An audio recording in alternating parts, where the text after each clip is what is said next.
I have 4 young children, 2 school-age, 2 preschoolers. When my second child started school last year, I guess a lot of stuff that I'd been thinking about for a long time all sort of came together when he went to school and started his school visits, and I sort of had the realisation that there was this significant opportunity for schools to do things better than they currently are, in a way that looks not just at academic outcomes but at the holistic child. So looking at things that are going on in our kids' lives at the moment, like concerns around our obesity epidemic and youth mental health problems, which New Zealand has, for example, the highest youth suicide rate in the world. Our youth suicide for the rangatahi Māori is the highest of any ethnicity in the world. Just really shameful figures. And all these things coming in about schools trying to introduce play-based learning. But this realisation when my child got to school from this early childhood environment that was really stimulating and natural and connected, that it was just, the schools weren't set up in order to be able to do that. So despite their best intentions and movements with professional development in the areas of play-based learning and thinking about the whole child and not just the academic outcomes, that actually if they were doing it in a physical environment that didn't provide for it, that it wasn't going to be as effective and not going to work as well.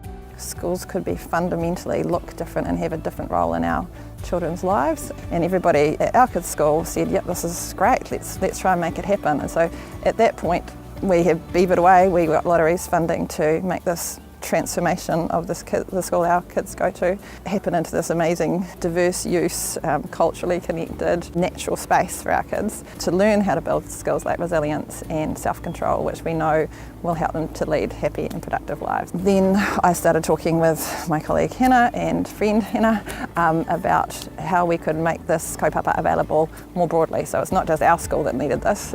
We see that this is something that any school could pick up and apply to their situation in their unique way, in a way that best meets them, so picking up on the principles that have guided the development of the process. So we started thinking about what we could do to support schools or communities or the Ministry of Education or whoever, or whānau or hapu or iwi or whoever wanted to try and use the principles as part of this kaupapa to transform outdoor spaces in other areas as well. So that's when we started working together and thinking, okay, we can set this up as a charitable organisation that provides the support and services to and our learnings to share with other people to apply it, the kaupapa, in the way that best suits them and their needs. I've been talking more to the corporate partners, lawyers, accountants, to help those that will help us build Te Puna Taiao as a corporate entity, as a charitable entity, and the response is pretty phenomenal. It's something where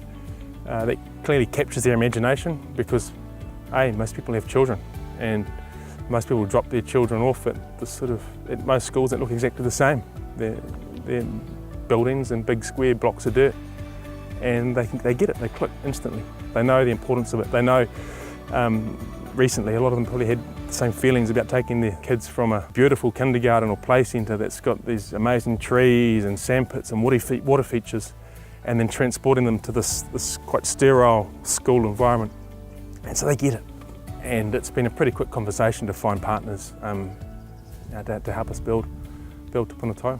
So I became involved when my friend Erin approached me last year with the kind of seed of her idea around supporting schools to do things differently for our kids. And she came to me because of my education background and wanted to kind of pass her idea by me to see what my whakaaro were around that. And I was just blown away by the concept and the amount of thinking that sat in behind her idea and research that she'd done to support that. So